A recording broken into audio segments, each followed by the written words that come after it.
Hey everyone who wants to chill and talk about stuff. My name is Freezeman, and I'm going to discuss something that happened on Twitter. I browse Twitter about 5 minutes a day, and even I couldn't escape the overwhelming popularity of a thread that was written by an IT specialist who, specializes in neural networks and artificial intelligence. His name is Alexander, and he uh, was quite famous on Twitter before for the reason that he actually wrote a thesis that was written by ChatGPT. But that's not what we're talking about today. He went one step further. He's decided to find himself a girlfriend, but using ChatGPT for that purpose. And what's even more interesting, that he actually proposed to someone who he's met through Tinder using ChatGPT. So let's discuss the thread that Alexander posted himself on his Twitter. It might be a little bit too per-social, but if he posted it, then everyone can discuss it, what everyone actually does. It can get a little bit too technical, but I'll spare you the details, and if you understand that kind of thing, and you can use an auto translation, or if you even know Russian, I've linked the thread link in the description below for you to read yourself. Now let's keep going.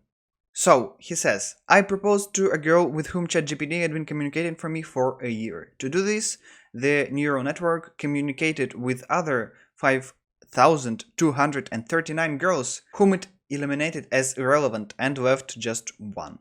So here he goes in depth. In 2021, he broke up with his girlfriend at the time, with whom he'd spent 2 years. And, they discussed the reasons here, and he provided a screenshot. But the most interesting part that I want to point out is that she said that sometimes, that's a quote, sometimes I forget that you're a living human or a living person. That's quite ironic, especially considering the nature of the experiment. So he searched a girlfriend with the help of Tinder in Moscow and St. Petersburg. He tried to do it himself, but, it was somewhat repulsive and he didn't like the experience whatsoever. So he decided to use GPT. ChatGPT didn't exist back then. To find a girl automatically. So there was a script that searched for girls that had at least 2 photos in their profile automatically and swiped to the right. This is the scheme. I'm not going into that much of a detail. The main point here is that GPT actually communicated with the girls that matched with Alexander itself, without the input of, the user, the human. So the dialogues were quite weird, especially considering it was the first version of that bot. It was really weird and it didn't last very long, especially considering that the bot invited girls on a date to the forest, or talked about cooking something, and I will translate that a little bit of the dialogue. So he said, maybe I will cook something. She says, yeah, sure, I would accept a gift of food. Great, I'm gonna cook something healthy, like some sort of salad with chicken and fresh vegetables. What kind of salad? Chicken with vegetables, obviously. Or here, they're talking about her being meteorologist, future meteorologist, and the bot said it's also interested in weather. And then after she said that everyone's interested in weather only when they are getting dressed, it gave such a bot answer, something along the lines of, yes, the weather usually becomes a topic of conversation because it influences our plans and activities outside. Yeah, Captain Obvious. Also, GPT didn't remember the conversation. He could ask about snowboards, even though she actually mentioned that she is really into snowboards a few messages prior. Like it was fit on the same screenshot. Or this one is particularly fucked up. This girl was actually talking about her dog. She was being vulnerable because her dog was being operated on.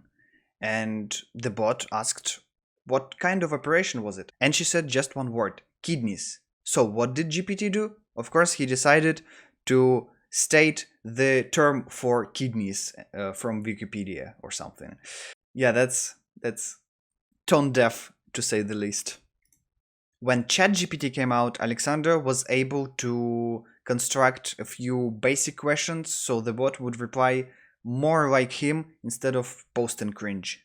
He also improved the script to match with more relevant girls, as he says here, and improved the filters as well.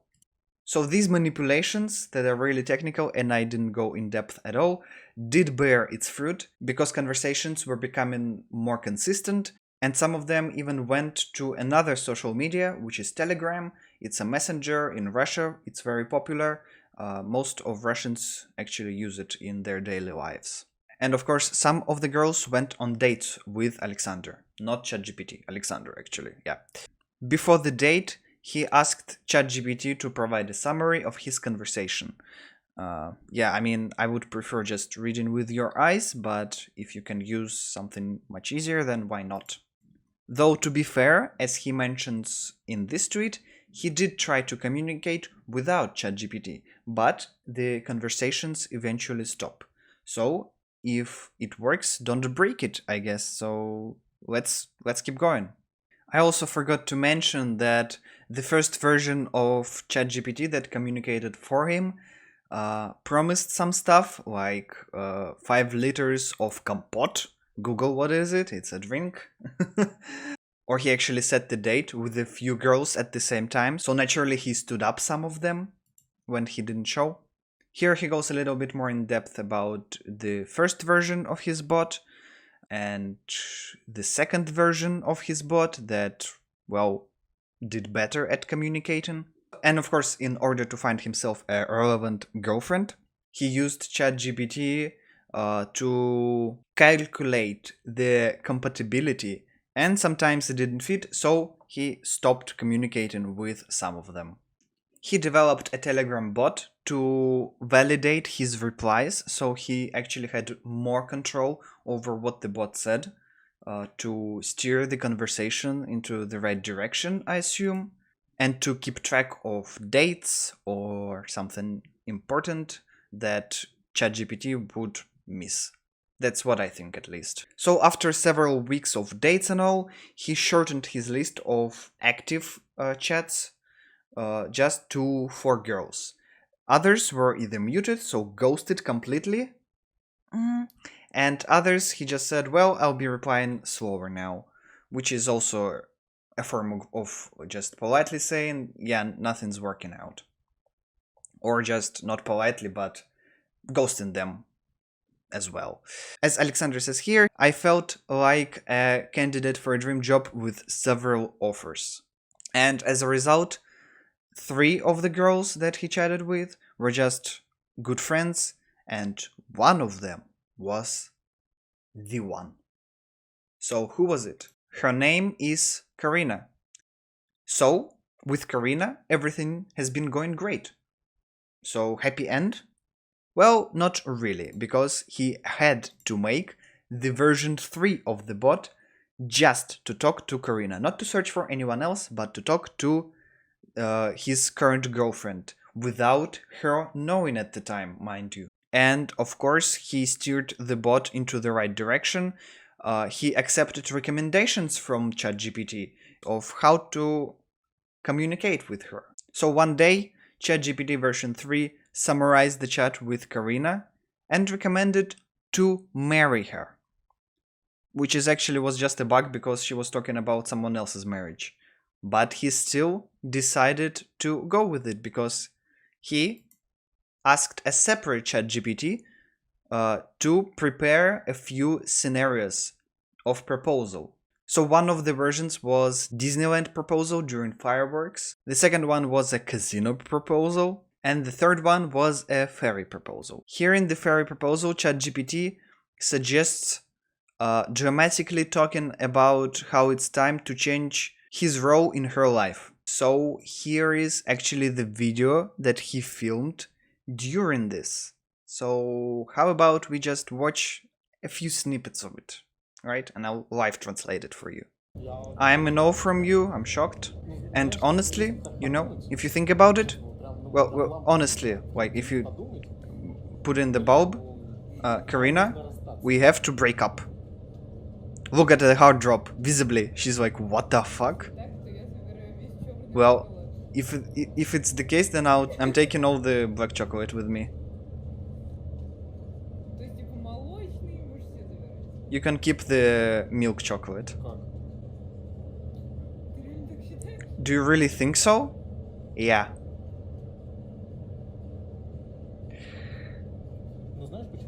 You know why? Oh my god, look at her. I feel so bad for her, honestly. What an emotional roller coaster. You serious right now?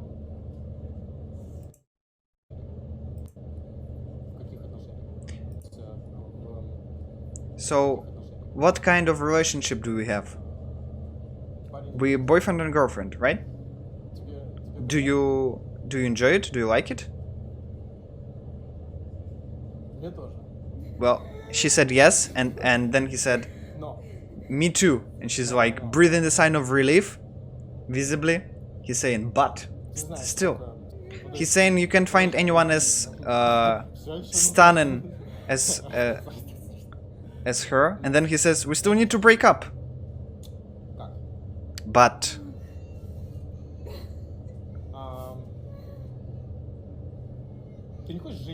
do you maybe want to get engaged? How? Do I fucking know? That's kind of what he said.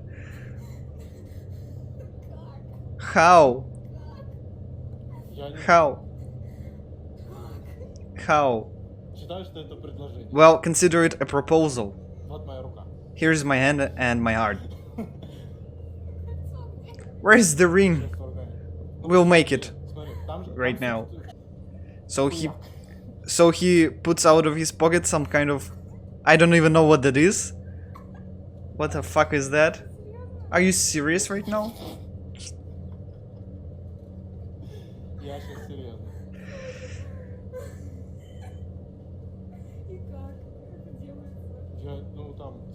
How do you do it? What kind of proposal is that? It's kind of... Congrats, you're a clown. Well, that's a joke, but yeah, well. I mean, the only clown here is him.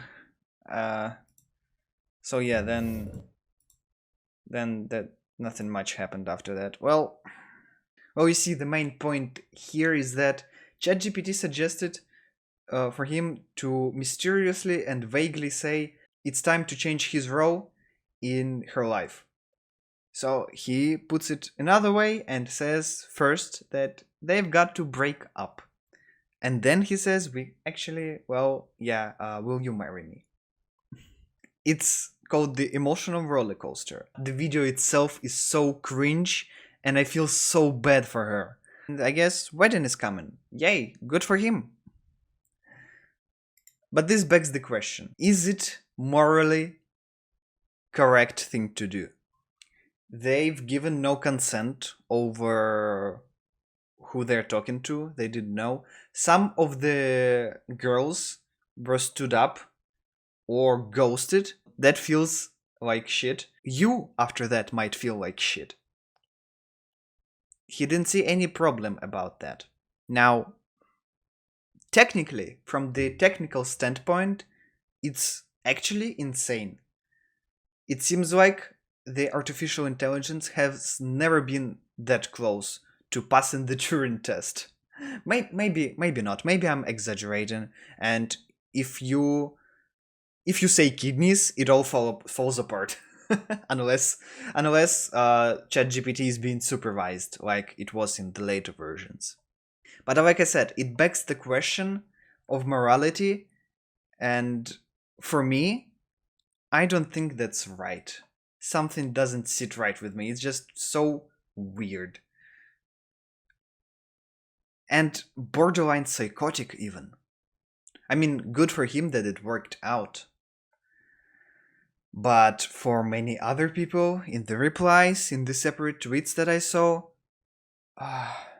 Well, they didn't like it. Some of them said, Karina, run. Save yourself. It's a massive red flag. Another thing that I wanted to talk about is actually Karina's response.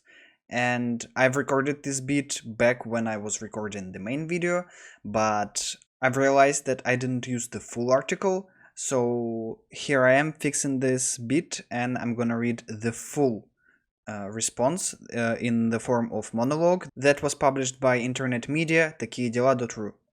I spent exactly 3 days on Tinder. Apparently these were the most productive 3 days of my life.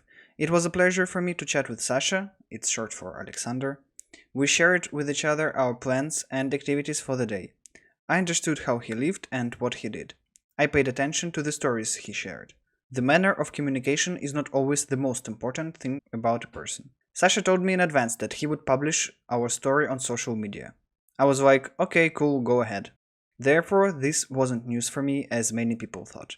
Some even texted me words of support and were asking, do you even know that your fiancé communicated with you using ChatGPT? Yes, I knew. He told me about it over dinner back at the end of 2023. I had a lot of questions, because this is shocking and causes misunderstanding. How can a robot, not a person, talk to me? But I contemplated about it and realized that sometimes it doesn't matter to me that much who is replying to me. For example, when I'm asking about evening plans. It is more important that information is conveyed to me and that I offer something in response.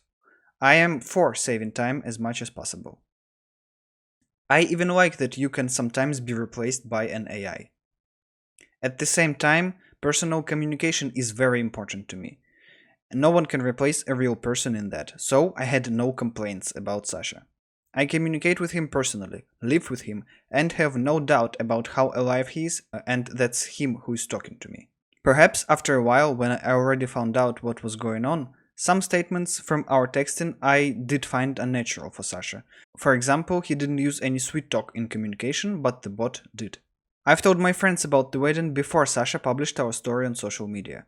They congratulated me and said that they would come to celebrate with us. They all live in different countries. It was important for me to hear this. I think they are more surprised that I was in fact getting married than how I was proposed to. My parents don't know about the wedding yet. I want to tell them personally when I come to visit them. On the internet, Sasha is accused of being abusive and cynical. But we live together and I'm very comfortable with him. He knows me well and I know him. In the comments to the video where he proposes to me, people say something like, God, Karina, run. No, I'm not going to run. Yes, I was surprised because I was not ready for the proposal, but I wouldn't say yes if I didn't want to. Besides, our wedding is not coming soon, only in August 2024. As they say, while the newlyweds are done with organizing their wedding, they will already have quarreled 100 times. But so far so good. And if Sasha wants to use an AI to communicate with me again, I won't mind it. And to tell you the truth, the algorithm that Alexander apparently used is pretty handy and it really would save a lot of time for some people. Maybe to at least find someone who matches their interests. And also, I am aware of the fact that there are doubts about the authenticity of the technical side of things, but I'm not an expert, so if you're gonna come to the comments and say, yeah, well, didn't you know it was fake? Well, there is no way for me to know that it was fake unless someone proves it in a language that I would understand and unless it's 100% confirmed, I guess. Anyway, back to the past Alex. So here are my closing thoughts. As for me, personally, I think it's kinda unethical. But they're both okay with it. So they're grown people, let them do what they do. And even I, while I'm kind of not really into it, I wouldn't harass them online. Please, that's the last thing you can do. That's the last thing you should do. You shouldn't do it at all. It's their choice. Yeah, it was a really weird experiment, but maybe it's technically brilliant, somewhat immoral, but well, he's found someone that he's been looking for, so let's be happy for them. And with that, I sign off. See you later, Frozen Crew.